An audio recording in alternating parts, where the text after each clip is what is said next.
In light of the recent election and political controversy that has severely divided our nation, I find it both crucial and intriguing to analyze how we got to where we are today with our president-elect through theory, history, and literature.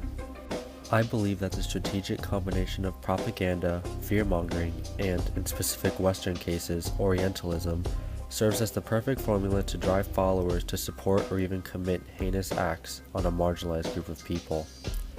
We as students are taught in history classes of these genocides made in human history and believe that, with this knowledge, we'll never support such villainous political actions again.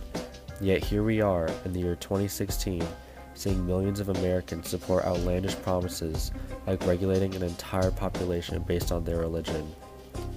I believe this formula of propaganda, fear-mongering, and Orientalism, if done right, can quite literally rewire the brain of listeners to justify these potential acts of intolerance and xenophobia. A prime example we're going to look into that displays a population backing up and supporting a dangerous political leader is the novel The Farming of Bones by Edwidge Danticat. The Farming of Bones follows Amabel, a woman of Haitian descent living on the Dominican Republic side of Hispaniola. The time of the novel takes place during the reign of Rafael Trujillo, a dictator of the Dominican Republic. In the late 1930s, Trujillo carried out a genocide on the Haitian people who were living on the Dominican side, Amabel and her peers included. The story follows her escape to Haiti and the challenges she faced in doing so. This example will help me further prove my belief in the manipulation of the masses. Now, without further ado, let's dive in. Propaganda, a powerful tool of manipulation that has been used by countless dictators throughout history, is the first reactant to our formula. I believe it is very important for global citizens to have the capability to recognize propaganda, and trust me, scholars have been attempting to educate the public on these strategies as far back as the 1930s. The Science Newsletter of 1938 goes on to define propaganda as an assault against intelligence. To succumb to it is to dethrone reason and set blinded emotion in its place. It takes advantage of all the prejudices, the hates, and loves that are already in a man's heart. The letter even goes on to show how to recognize propaganda. Common red flags include appealing to emotions, not intelligence, the use of slogans and high-sounding phrases. The source is often concealed using vague group names and loose statements like everybody says. Urging to act quickly, to not delay. Avoidance of direct statements that could be disproven. Takes advantage of strong attachments, especially stating that people's families, churches, and freedoms are in danger. Now let's take these signs of propaganda and compare it to a real-life example, the dictatorship of Rafael Trujillo. Trujillo held power over the Dominican Republic from 1930 to 1961.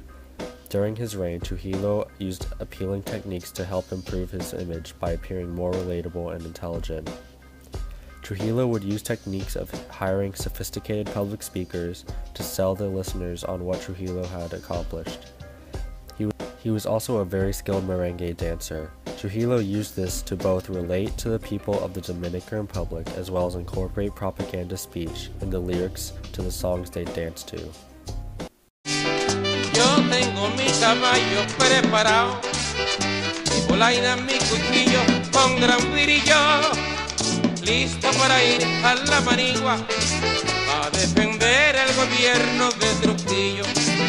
The idolizing of Trujillo was clearly demonstrated in The Farming of Bones through the observations of Señor Pico, the husband to Señora Valentina, who had a large mounted painting of the Generalissimo in his home. Now let's move on to the next two pieces of the puzzle, fear-mongering and Orientalism. I pair the strategy of fear-mongering with the theory of Orientalism together because they seem to go hand in hand in regards to political strategy and manipulation of the masses. Fear-mongering can be defined as the use and abuse of collective anxieties for narrow political gains. Having helped to instill fears, politicians or advocacy groups capitalize upon them to win elections, to solicit campaign contributions, and to push through pet programs that tend to increase the coercive powers of the state. One of the most popular strategies of fear-mongering is the use of depicting isolated incidents as trends. Trujillo was able to use this strategy by using the Haitian people as the scapegoats for the past and future troubles that fell upon the Dominican Republic. These troubles, were the fear of the blackening of the Dominican Republic and the damaged economy. This strategy can be seen in the media we view today, with the association of terror attacks on the Western countries being directly connected to radical Islam. Now, as previously stated, what ties in well with fear-mongering is the theory of Orientalism. Edward Said was a professor at Columbia University who wrote the book Orientalism, as well as helped found the entire field of post-colonial studies. The theory of Orientalism, as discussed in his book, is the way Asia, and more specifically the Middle East, is stereotyped to be exotic, uncivilized, and dangerous. The Orientalist view is typically seen by Westerners and tends to leave Westerners feeling superior to those who practice different customs from their own. What is also important to note is that it is believed that there are underlying political interests that are tied in with the provided stereotypes given to Eastern society.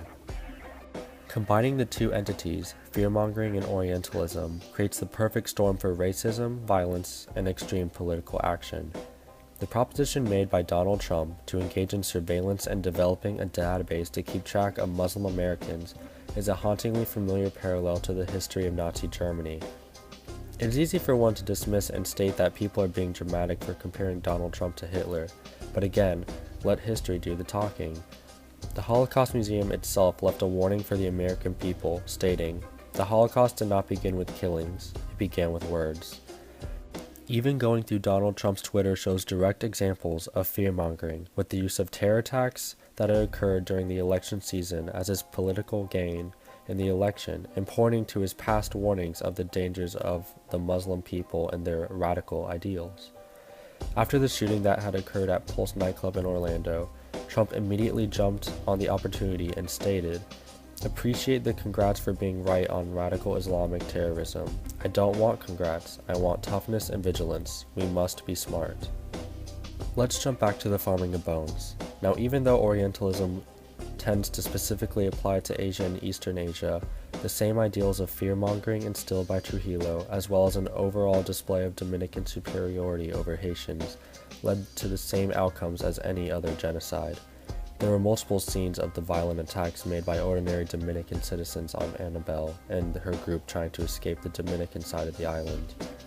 It may be safe to assume that these Dominicans have been brainwashed and manipulated by Trujillo so much that they actively wanted to partake in the slaughter of Haitians during the Parsley Massacre. So what can we learn from all of this? For one, be able to recognize the signs of politicians and media using propaganda to manipulate and sway a population to think a certain way. Don't be afraid to go against the popular belief. Do your own research and look up statistics before falling for the media's use of fear-mongering. Understand that anyone can have their views changed if the right chord is struck. Emotions can be a very powerful weapon. The brain, like any other organ in the body, is one that has just as much potential to be easily manipulated by outside forces. Like other human illnesses such as heart disease, sickle cell anemia, and so on, mental illness should be treated with the same level of seriousness and concern. Now, just to make myself perfectly clear, I am not stating that supporters of Donald Trump suffer from mental illness. I'm just trying to prove the point that anyone can have their views altered under the right circumstances and exposure. Ideas and beliefs can infect the mind as much as any other disease.